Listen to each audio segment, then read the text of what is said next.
Your sweet, sweet lips, your perfect nose, your rosy cheeks, your 10 little toes, your precious little pee-pee, your wondrous size, your tender bottom, your pink chubby thighs.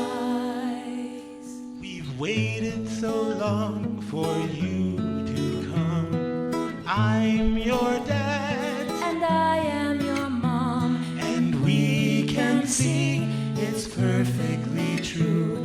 You're perfectly, perfectly you.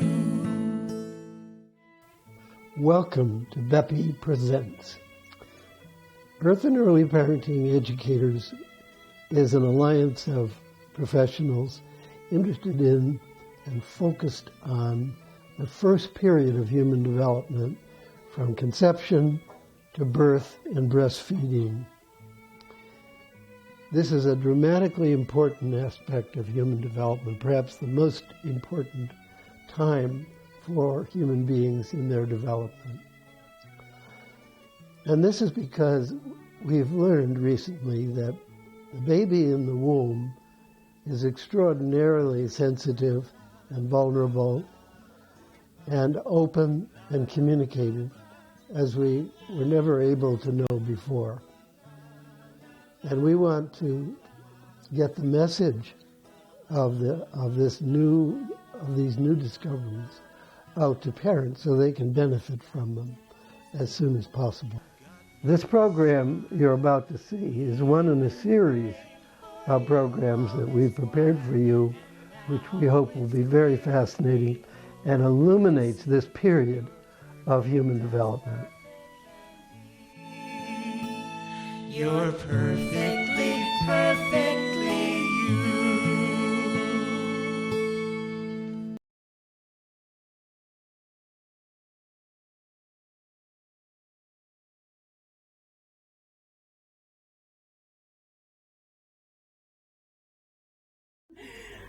My name is Debbie Takikawa. I'm the director of the Baby International Film Festival, and I'd like to be the first to welcome you here today. I'm glad to see such a wonderful crowd. And I believe that David Chamberlain is going to be speaking to us for just a minute to start the day off. Thank you. Welcome, everyone. We've spent a lot of time preparing for this day. Our whole team has been pulling together to make this possible for you. And I'm so glad that you responded. I would just like to acknowledge that we're all in a strange state of miseducation about birth just by being Americans. We really got our education from Hollywood, what birth was like. And it's been a gradual, subtle, almost subliminal kind of education. We didn't know we were being educated. We just went to movies and watched movies. And every once in a while, there was a birth, right? And that birth was a particular kind of birth. We were not schooled in birth, not trained in birth. We just were there soaking up these images about birth that were created in Hollywood. And Hollywood exploited movies to scare people or thrill people, to create excitement. And it was usually an emergency. They really loved emergencies in Hollywood. They wanted our attention. And the picture that we got, if you stand back and look at what sort of education we've had, boys and girls, fathers and mothers, that education was that birth is some kind of an emergency. And it's a dangerous time. Everybody is excited and anxious, if not downright afraid. And mothers don't seem to know what to do. Husbands are worse, and they're floundering and trying to figure out what their role is in this birth. This is Hollywood's version. You could say that mothers feel incompetent. It's like they know they're in some kind of emergency, and they don't know quite who's going to help them or how it's going to work out. Especially at a first birth, mothers are left guessing, what is that really going to be like? Schools didn't teach anything about birth. We didn't get any legitimate education. We just got Hollywood images. And I'm stressing that because we're not usually clearly perceptive and aware of what happened to us as we were growing up and coming of age and learning about birth. Well, it turns out that birth is not the way all of us imagined and Hollywood portrayed. Psychologically, birth is a quantum leap in life for everybody who takes part. And there's a saying that babies have this enormous power to transform everybody that comes along. They're being born, but without realizing it, they're transforming husbands into dads, into fathers, and they're transforming mothers from wives and women into mothers. And in an instant, without anybody having to say anything, the baby transforms the whole group into a family for the first time. And this is a big job for babies. And they do it so easily and so profoundly well. They don't seem to know they're doing it, but it's part of the grand design, I think, of birth. And if you haven't thought about it that way before, I think that is an accurate sense of what's going on. It's a transformative time in everybody's life. When we were growing up, the kind of births we mostly knew about were hospital births, because medicine came zooming in like gangbusters and kind of took over birth. They monopolized it. They were very uncomfortable with midwives and literally tried to put them out of business. Fortunately, they didn't succeed, but they really set back the history and midwifery. We've all been a part of that drama, watching obstetrics unfold.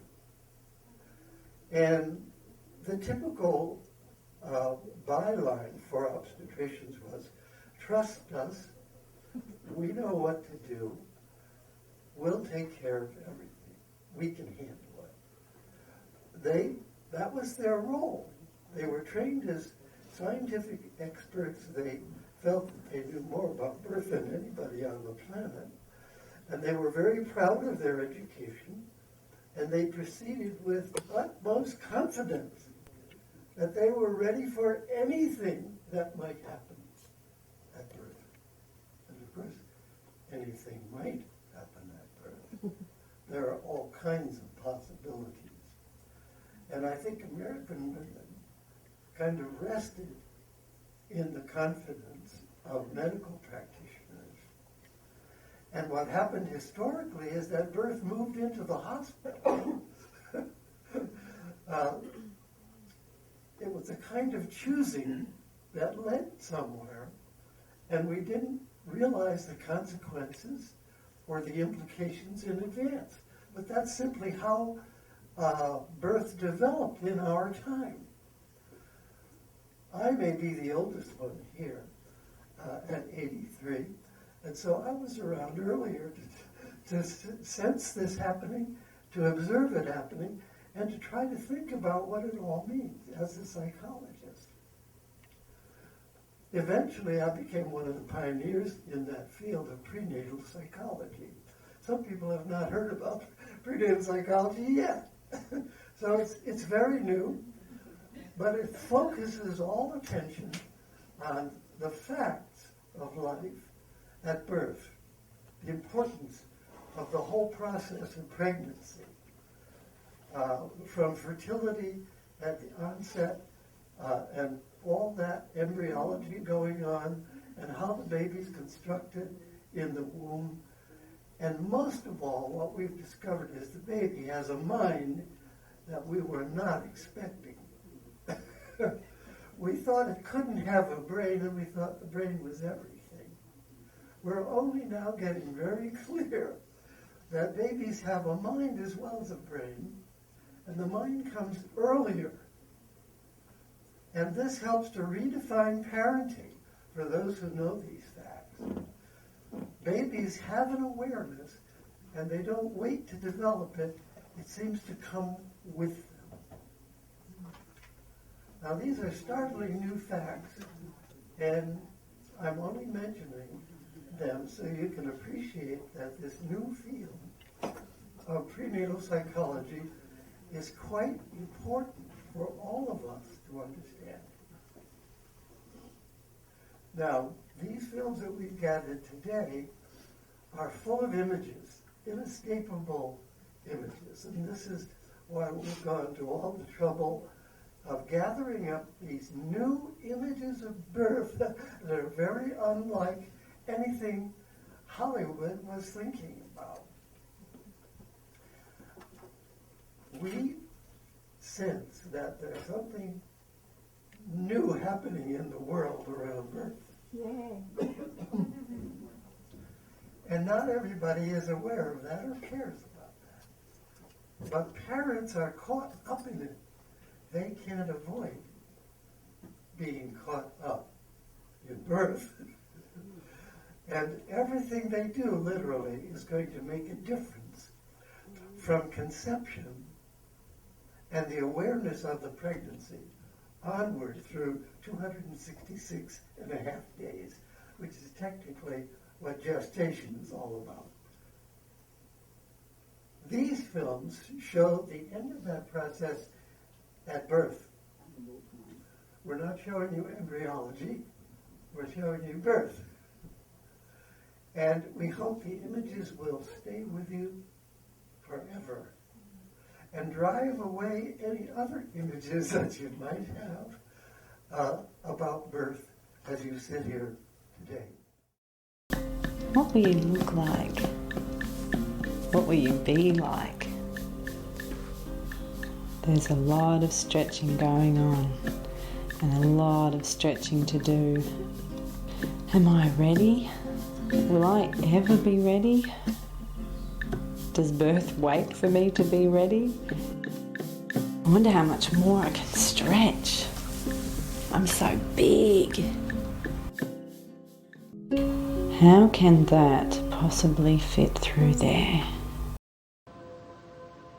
A pregnant woman is participating in an event of miraculous significance. She is bringing into existence a new life that did not exist before. The quality of this life will be defined by the quality of birth. The genius of her body is designed to give birth with ease and grace. In our soft, warm hands, we are holding the keys to our future. Natural birth is a powerful initiation, a rite of passage for all involved. Within the sacred act of birth lies a pathway to the pure potentiality of life. This is birth as nature knows it. This is birth as we know it.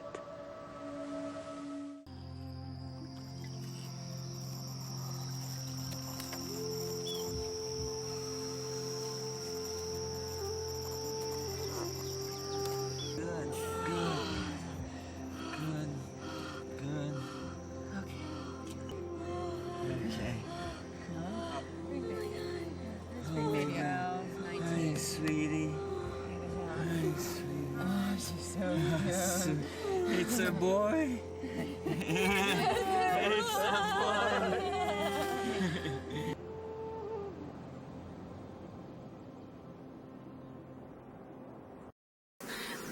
Rather than contracting with the intensity of sensation that would occur in what people call contractions, I called rushes, because they were huge rushes of energy that would occur. So rather than contracting and resisting the force and moving away from it, I actually would expand into it and move my attention towards the center of intensity, because there's always an epicenter of intensity of sensation. For me, it was the most intense pleasure I've ever felt in my life, and it actually really initiated me to a whole new level in my nervous system, where since the birth, I experienced more ecstasy and pleasure in the most simple, mundane activities than I've ever experienced in my life, because it did upgrade me to a whole other level. So yes, I sustained and I experienced a sustained kind of ecstatic state for about 10 hours. My labor was 12 hours. And really in the second half, there was more very distinct rolling orgasms that occurred that were very overwhelming. But it was really a sustained state of ecstasy that I was carried through the whole experience. I am moving towards the term conscious birth. It seems like that's the more important emphasis. When the need comes and the woman needs to have medical intervention just to save her life and her baby's life, she still can have a conscious birth. When she would negotiate with doctors that they would dim the lights, which is a possibility even in C-section surgery, when there would be no extra noises, when the whole environment would be tended to consciously, when she eats well throughout pregnancy, when she doesn't watch horror movies, and when she takes good care of herself emotionally, when she picks her battles, when she clears the air with her mother, with her father, with her father of the baby parents, when she is very clear about who is going to be present. If there's girlfriends, sisters, they need to be free from their own anxiety about their own birth. Yes, no drugs, no surgeries is, of course, it is a natural birth. That's the number one definition, when it happens naturally, without anybody coming and interfering with the process. But as I said, there is this whole other layer when it's not just the birth itself. Again, as I said, taken out of the context of the whole big picture. It's the conscious approach for understanding the connection with the baby throughout pregnancy and even during conception and during a few months before the conception. The best way to prepare couples for birth was for them to go back to their own experiences of birth. Just make sure that whatever traumas happened at that time were resolved. I hope you caught that message. And we have with us today Mary Jackson, midwife in Santa Barbara area, who has done this practice, a very new idea of taking couples back to their own births before doing the births. And so she's here to say a word about that from her personal experience. The records are remarkable of what she's been able to accomplish with the babies and the mothers and fathers. Thank you, David. Mary. Thanks. Let's see where to begin. I think with myself, I found that it's not only important for the families to do their work and to bring to conscious memory what their experience was when they were coming into physical form, but for us as practitioners to do our work around that same time so that we're able to really sit with situations of complication at birth that touch what happened to us at birth, so that we can separate the trauma of our history from what's happening with the family we're working with. So I started, with that, just looking at really what happened at my birth when I was being born with my mom and working to integrate that experience as best I could. And it allowed me to be present in a really different way with the families. And I got so excited about what a change had happened in myself and my ability to be with complications in such a different way that I asked the families to do the work and to really look at what happened in their beginnings. And they got really excited to do that as well. And as a result, previous to this, my transfer rate from home to hospital during labor was about 15 to 20%. And after incorporating the pre- and perinatal psychology work with myself and the families, the transfer rate dropped dramatically. And the first 63 births that I attended with the families doing their own work were all at home. There were no transfers. Wow. And so it was really different. I had never had a run like that in my 36 years of being a midwife. And in that first 100 births, I had a total of 3 transfers from home to hospital. So it really looked like it was working. And, like an example of what that would be is that if a mom had a history with her own mother in her birth, where I'm remembering one story where she was dropped off at the hospital and her father went to park the car and her mother and she went up to labor and delivery, and the birth was moving really fast. And when the nurse examined her mother in the labor room and found her to be 10 centimeters, she left the room to call the doctor. And the mother was crying out for someone to come, and she ended up birthing this little girl by herself. And the mother said it was really painful and scary and terrifying for her. And so that alerted me that with this little girl that was born that way, who is now a grown-up woman, when she's giving birth, right before birth, and when there's that speed up, it could trigger the memory of what happened to herself and her mom at the time when she was being born. So we worked to bring the conscious memory, all that held for her, and to really differentiate the experience of what she wanted for her child in this present birth, and to really see the support that was around her, because she said what was lacking was the support. Mm-hmm. So for her to really look in her partner's eyes and see that he's really there, and her other support person totally there, and her midwife and the assistant, and it really supported her to, when that fear came up in her labor, to just remember, oh yeah, that was back then, and what's happening now is really different, and that speed up place slowed way down, and she was able to deliver in a very different way. Wonderful. They also had 100% breastfeeding. These babies. 100% breastfed. All labors were 14 hours or less except for 3. The longest one was 21 hours, and the rate of tearing decreased by half. And your attending were first-time moms? Over 50%. I don't know the exact number, but most, probably 65, 70% were first-time moms. That's spectacular. I was stunned.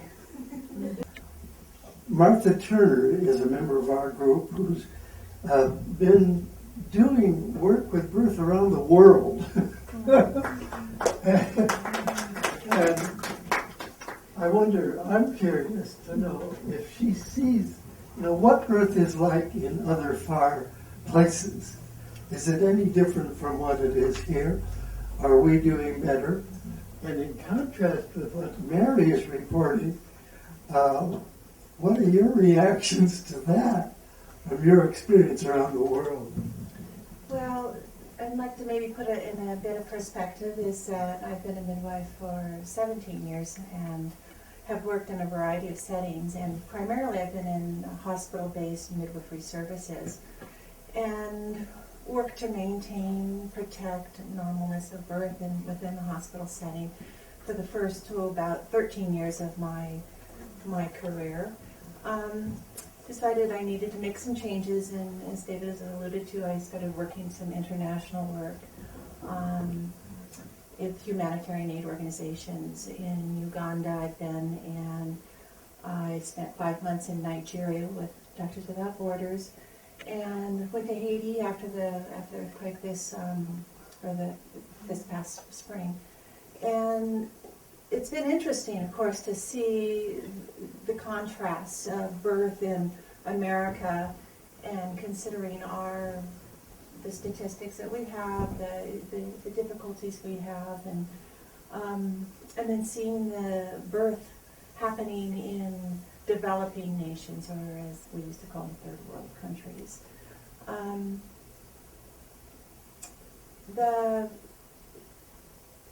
The lessons that have come to me as a midwife have been on a number of levels. Primarily is that birth is incredibly transformative anywhere in the world that we are. That we see it with, I see it with the families, with the women. The matters that we deal with on that this birth film, the film collection, about enriching, how can I say this, that we have our questions of how to enhance, or how to make birth as normal as we can, to make it the transformative, to realize the potential in our world, in our settings. In other countries, the question changes: can we keep this mother alive? Can we keep this baby alive? And and you can, with some basic principles of nutrition and health and the stuff that we do. But what I would like to see is the same sort of questions of potential realized or presented to other peoples of the world also. That this work that is being done in prenatal psychology of the prenate, I think, is an incredible thing that we can use everywhere. So presently I'm working at a birth center in Davis, down in the valley, and it is a hospital-based midwifery service that is the closest I've seen yet in institutional birthing that is as close to home birth as possible. I've experienced home birth also. I had my babies at home. I had a short-term, couple of years I did home birth here in the community. So it's a pleasure to be able to see that we really can create birth and honoring birth and respect and dignity and all those good things that we wish for within a setting of a hospital.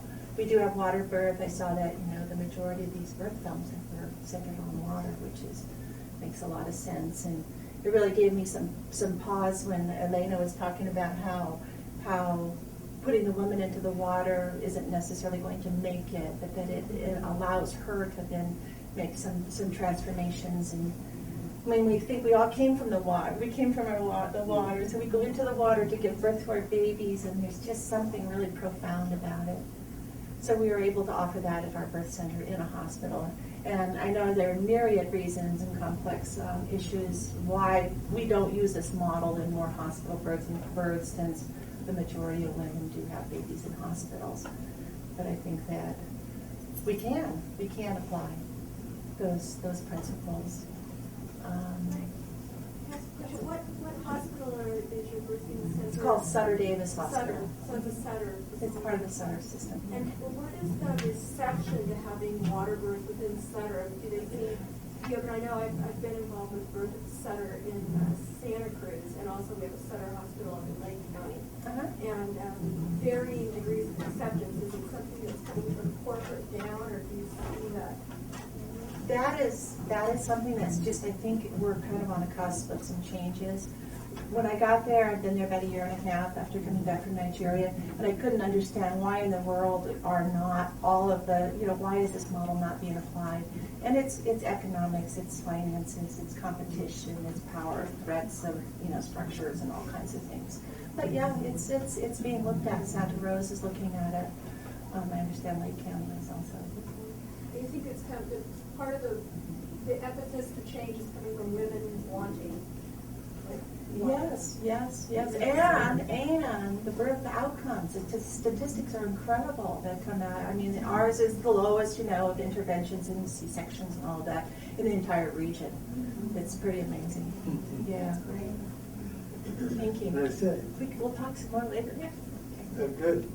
Water birth has begun in Auburn at the hospital. Saturday. That's another Saturday. Now, last but not least, this lady is a doctor herself, a doctor of chiropractic, and she's well oriented to prenatal psychology. She was around when the school in Santa Barbara was being created. And Deborah Takakawa, You got it right the first time. Takakawa. Everybody say Takakawa. Thank you. Debbie has this wonderful vision to use birthing films as a way of educating the world about a different quality of birth. And so she has looked at all the films that we've seen so far today, and many, many more, and has a worldview of the image of birth that is changing. And so I wanted her to have a chance to speak about how she sees things from her point of view as the person behind the International Baby Film Festival. Debbie. Thank you, David. Well, I worked as an attachment therapist for about 6 years, and I had a nonprofit clinic. We had interns coming from the Santa Barbara Graduate Institute, and we were treating families and more and more seeing all of this attachment issues and challenges that were caused by things that were just considered normal protocol in the birthing world.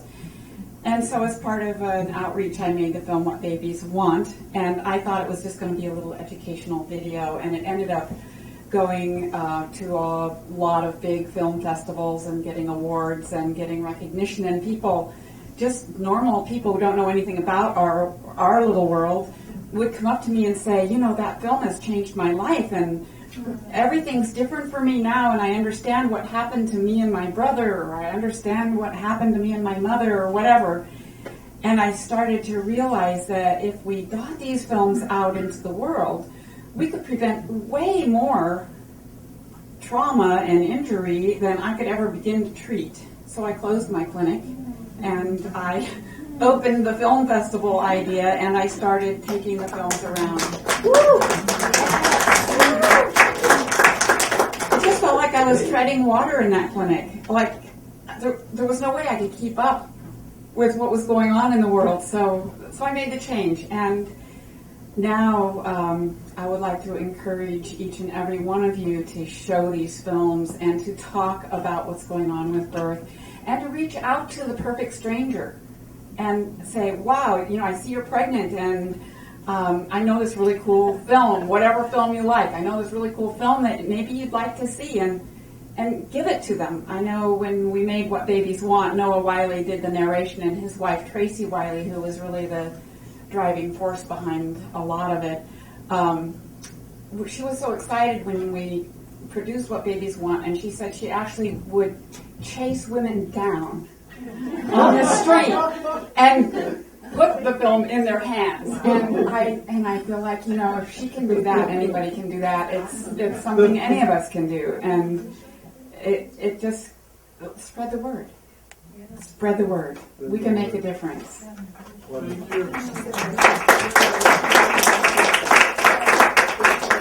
Interesting, Debbie, having this practice and realizing there were too many traumas. It would take an army of therapists to undo all the damage that traditionally and routinely happens at birth. We have not even seen the trauma happening. We haven't had the eyes to understand it. But my introduction to this film was that my clients started remembering their births when they came to me for therapy. And I was able to guide them back to the beginning of their traumas, and they took me wherever it was that their traumas had started. I didn't tell them to go to birth. I just tell them to go back in their memory to when they first experienced their fears, anxieties, depressions, whatever it was. And they took me back to birth. I didn't even know it was possible for babies to remember birth. But as a result, short story here, shorter story, I wrote a book called Babies Remember Birth. The title changed over the years as that book evolved, so that the title today is The Mind of Your Newborn Baby. And I'm happy to say it's traveling around the world in 14 languages.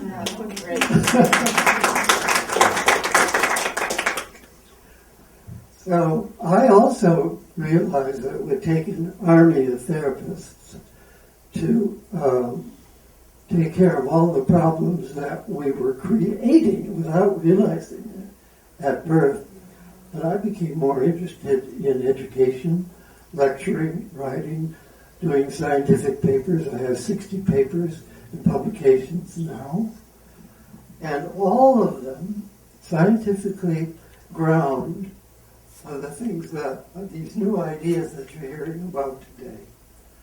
That birth is a powerful psychological experience for everybody, including the baby, the father, the mother, and the baby.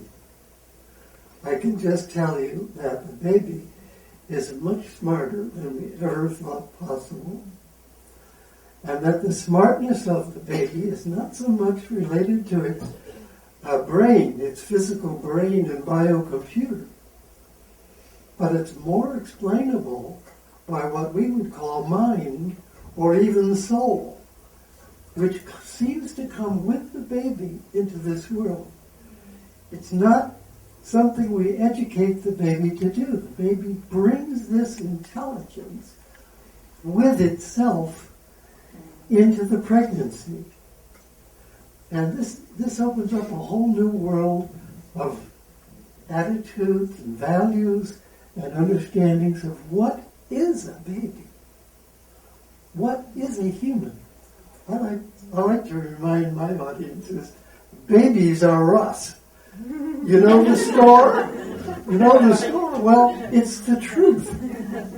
Babies are us. We all started there, and we all had this genius in us, this awareness and sensitivity in us right from the start. And my new book will bring all the scientific evidence to the startling statement that I've just laid out to you now.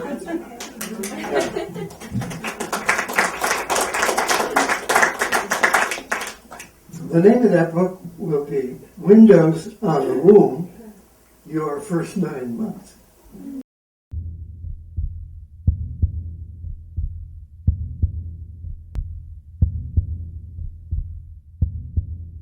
Here's what people don't know. The missing pieces. The baby has a psyche. The baby is an aware, feeling being that knows everything that's happening, that records somewhere in the baby's body all of these events that happen. We're not talking how much brain matter there is now.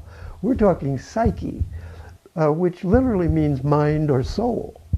We have a physical body, and then we have a soul. And the mind is interacting between the two. It's a living human being who has a integral consciousness that is part of every cell of their body.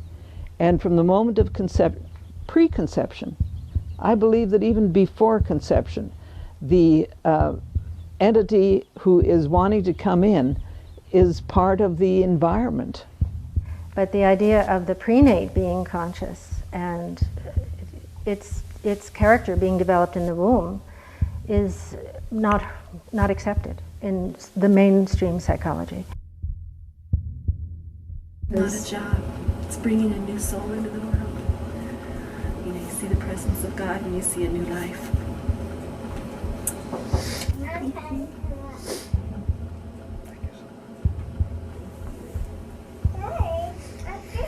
Being a father myself as well, and the incredible feeling that you have, the feeling of love that you have, and kind of the overwhelming feeling. It's interesting, and it's amazing that we have the opportunity to be present at a time that is truly one of the most sacred events in your life, in your baby's life.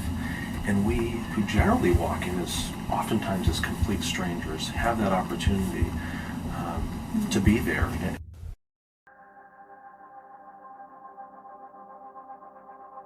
One of the ways that we measure how well we're doing as a nation is our infant mortality rate. The infant mortality rate in the United States is considerably higher than any other developed nation in the world. The greatest number of babies who die are birthed by non-white Americans, Puerto Ricans, Alaskan, American natives, and African Americans, and the percentage is very high. The primary causes of infant mortality are birth defects and prematurity. Of the most common procedures in the hospital, the top 6 come out of maternity care. What are we doing wrong? We're making it more technologically advanced in our country, and we're not doing any better, and we're actually getting worse. The very procedures that help them to live often cause neurological damage and lifelong psychological effects. These are the babies that really have the most problems in their own lives. Learning disabilities and behavioral problems. 26% of extremely premature babies were testing positive for autism screening. The cost of prematurity in the United States per year as of 2004 is $26.2 billion.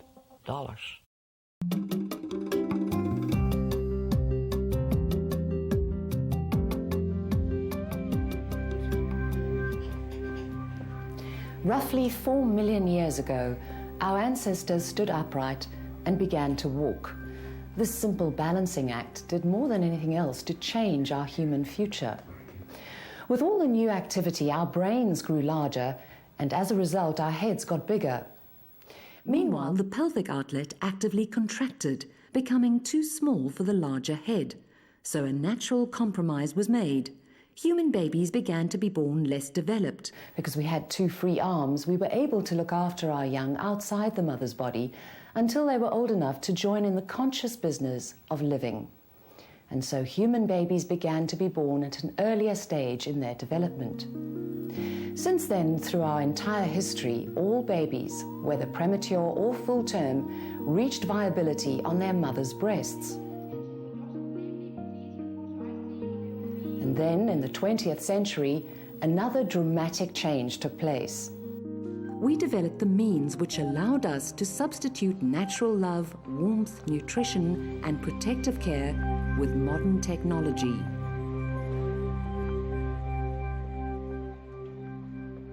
The supporters of Incubator Care say that it is the best way of caring for premature or underweight newborns. But is it? What you are about to see is evidence that a natural skin-to-skin contact between mother and baby provides the best possible care for all stable and healthy newborns, premature or full term. We call this Kangaroo Mother Care.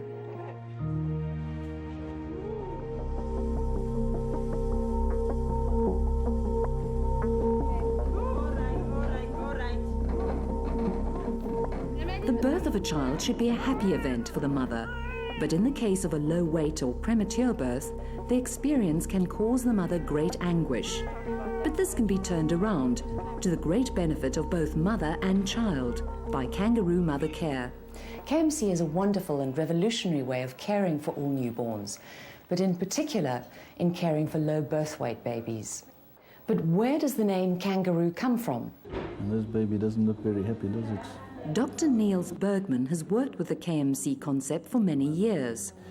A newborn kangaroo is born very, very tiny, very early, and very immature. But in its mother's pouch, it has all its basic needs met. It has skin-to-skin contact, which provides it with warmth and security.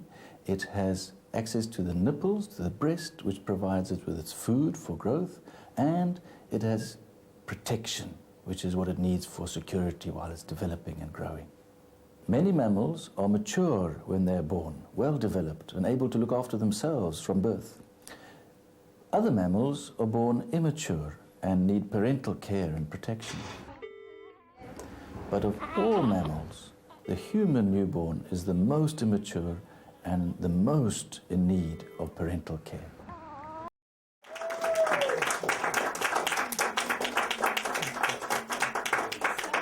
BEPE's naming this film, What Babies Want, really opened a big door. Previously, nobody was asking, what do the babies want? So that film, What Babies Want, really opened things wide, and it'll be a classic, I hope. It's the most popular one taken out of our library and some of the other surrounding And it should be shown in every high school. Yeah. We wanted, said we'd like to show you what variety of talent we have here. Would you like to just take a minute and say who you are and what you're doing right now? Starting with Aida. Thank you. My name is Aida Baker. I'm a new member of BEPE, and I'm a marriage family therapist intern. And currently I'm offering parenting classes based on Dan Siegel's work of Parenting from the Inside Out, which is attachment orientation based. And can you hear all right? Yeah.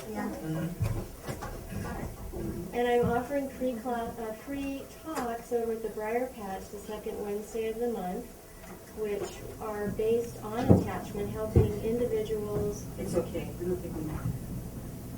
It might help.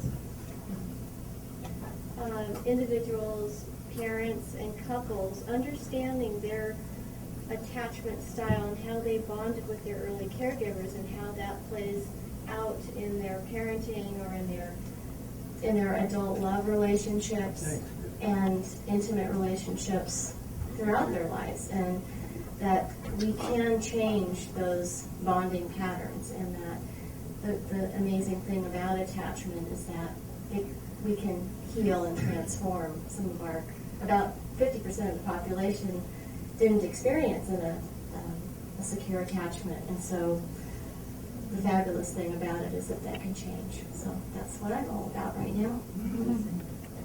Thank you. This is Deborah Bree. Bree? Bree. Yeah, we got it. Hello. I find myself working mostly with couples. My training's in somatic psychotherapy. I also do a lot of body work. I do cranial work. So I work with the subtle fields, not only with individuals on the table, but couples and what's going on in a field that is being created together. And it's happened. I didn't go in thinking I'm going to work with couples, but that's who's here, and that's who's primarily showing up. Couples with kids and couples without kids, and couples planning on having kids. And it's absolutely my passion. Relationship and what's going on in that dance is what I want to do all the time. Next is Helena McDaniel. Thanks, David. I feel honored that I've been a part of BEPE from the beginning. So I'm very grateful to Donna and David because they do so much work to keep us all connected. And I've been hosting Parents Connect at KVMR for about 12 years and taught kindergarten for 20 years with the Waldorf movement. Right now I'm doing more respite, taking care of people's children while they go off and have a date, and I have a games night with the kids. So I'm enjoying that kind of grandma role in the community right now, and teaching childbirth classes if it comes up. And I'm very happy to be a part of BEPE. We're happy she's part of BEPE. I'm kind of done my Donna's the coordinator. No, Donna's our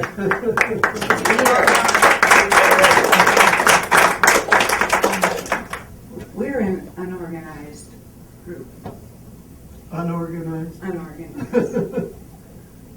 But I'm pretty organized, so I get to interact with each one of these wonderful people and bring them together and allow them to interact, learn from each other.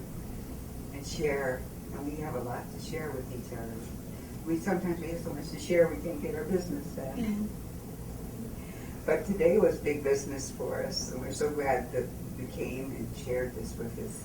I thought that the rain coming might be a detriment, but where would you want to be today other than inside?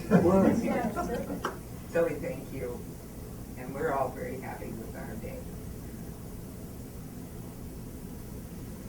Donna keeps us together. I'm Belden, and I got interested in this work when I went into my own therapy back in 1972 and started having feelings in my body. I was in primal therapy that seemed to be reliving my birth. Now, as a trained scientist, I knew that was impossible, that you can't remember your birth.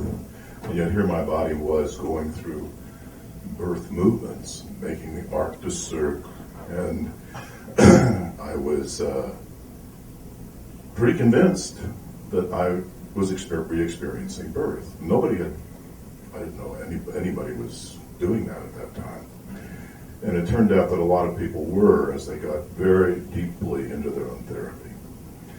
So this kind of caught my attention, and I decided to retrain as a therapist, and I now do deep work, long-term work with people who really want to transform their lives. I also work with couples a lot.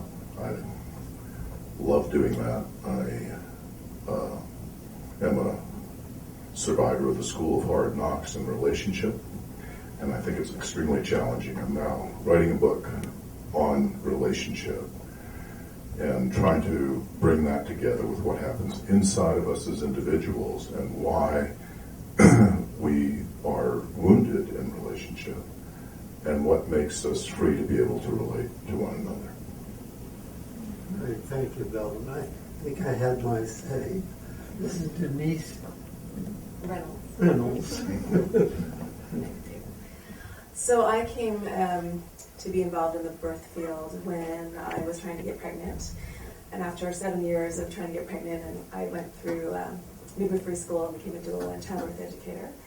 And continued that work for a number of years. And I have a 4-year-old and 8-year-old now, and so I haven't taught in a number of years, but more recently, my passion is really sharing resources with couples to empower them to make choices, really conscious choices around birth and parenting.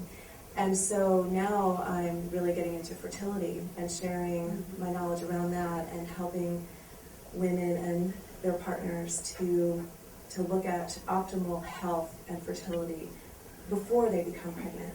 And what the whole cycle of that, not just their nutrition and the physical aspect of their body, but connecting in with the baby soul that they're looking to bring into the world and cleaning up aspects of their life before a child comes. And so that's my passion now. And aren't you publishing something about resources? Yeah, I'm actually working on a resource guide that will be put on the internet that is about preconception, pregnancy, birth, and parenting, so that we can get all that information out. My name's Arly Helm, and I'm a broadcaster on KVMR also, with a show called Best of Health, and also part of the Women's Collective.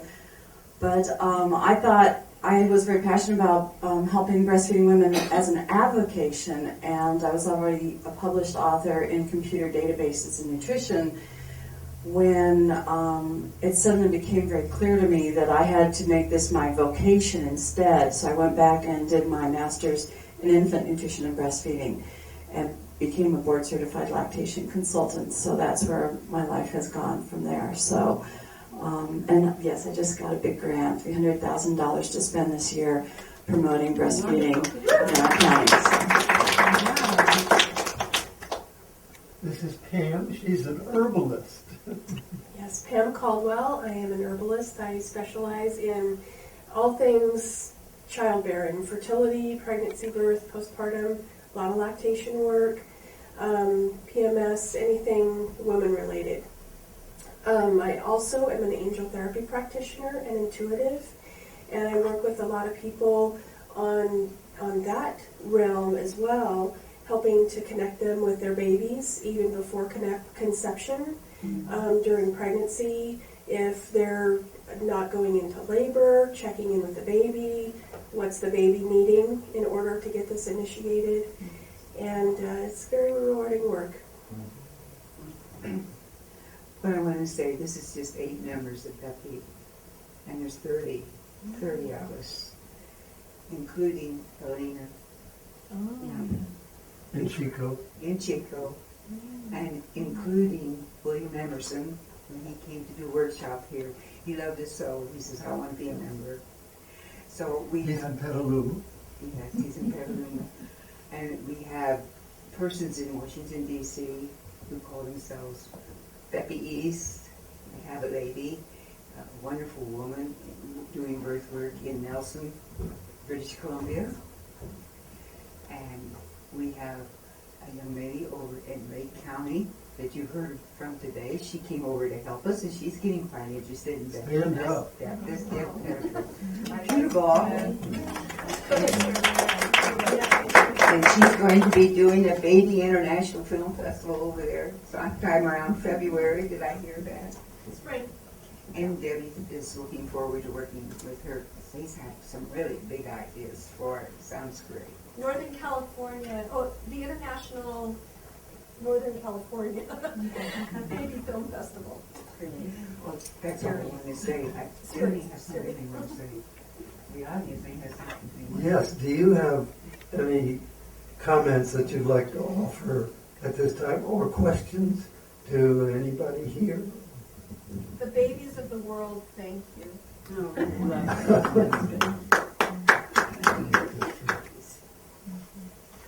Yes, it's really, it's very remarkable, and I deeply appreciate meeting you. Remarkable. And I deeply appreciate meeting you all. Thank you for coming. Spread the word. Let all the pregnant people that you know about BEPE, so they can, take out some of the films, or so we can continue our work. Occasionally, we can bring people here to do a free talk or maybe a workshop. So when you see the BEPE sign, know that that is us, and we have something to offer you. Anyone else?